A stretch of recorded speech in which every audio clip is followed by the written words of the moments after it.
Amberlie, everybody. I'm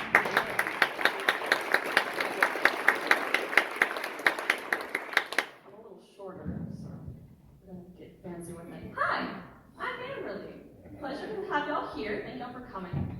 The whole reason I got started with Spillit was completely spontaneous. I came as one of y'all, and then all of a sudden I was up here in April, and they're like, you won. I'm like, cool. So now I'm here for the grand finale. And the homecoming theme kind of stuck with me. And people ask, are you from Memphis? And I say no. And they're like, well, then where are you from? And every time I answer that, I'm like, it's an interesting story. And so I figured, what better place to tell that than to Spillit? So I was born in Las Vegas. I say I have lucky blood. Oh, I'm 21 now. I've still yet to test it. I'll let y'all know. But in Vegas, it's not the best place for a kid.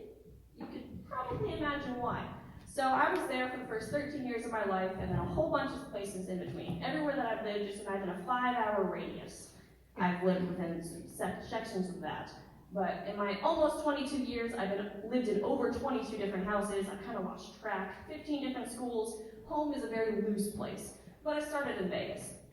And in Vegas, the one memory that sticks out, I don't remember any of the houses I ever lived in, but the one memory that sticks out to me is I was around 6 years old, and me and my parents and my only child were walking down the strip. And I think we're going to get lunch or something, I don't know.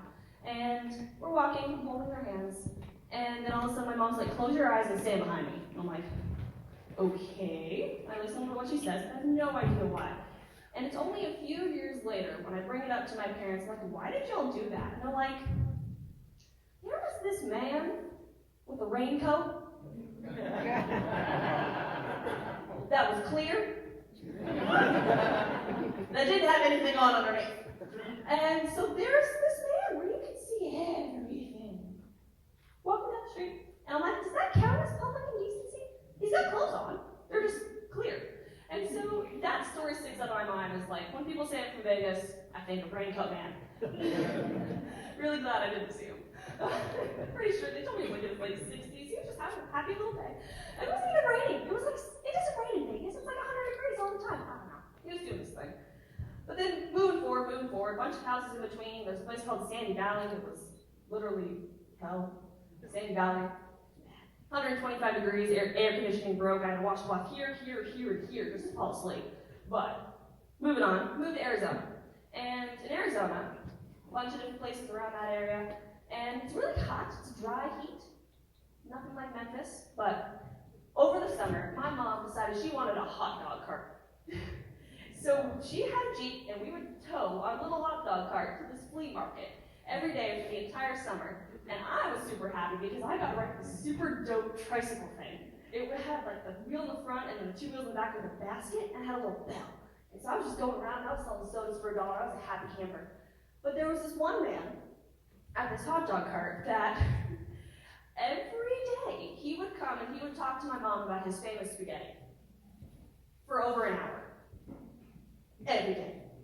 And so this man decided to do that because he was lonely, and we would do our best to entertain him. Like, can you please bring us some spaghetti next time so we can like see, can we get on the same page and hype you up too? But when I think of Arizona, I think of spaghetti man. Fast forward, I moved to Oregon. And Oregon is an interesting place too. Keep Portland weird, it's a big mantra. There's also a lot of problems involved. The homeless population is very, very high in Portland. And I lived close to that area, always within an hour of the city.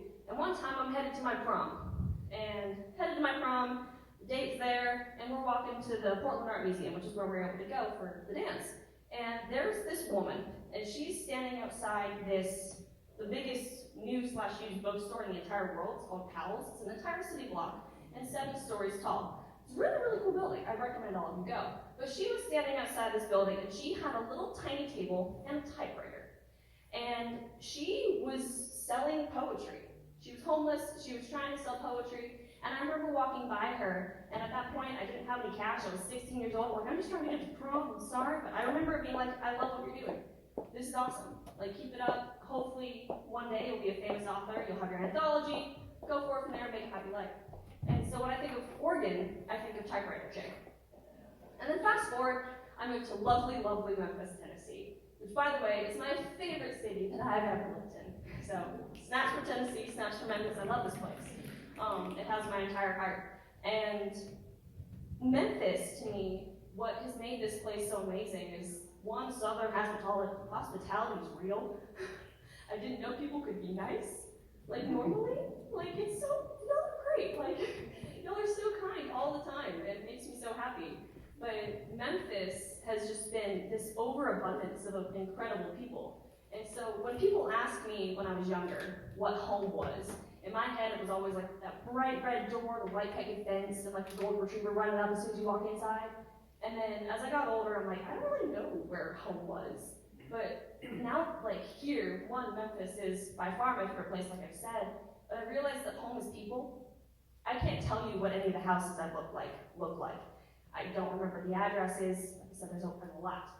But I remember the people that I've met, and at this point, I've met so many across the country, and now even internationally, that I feel like I have little tiny homes everywhere.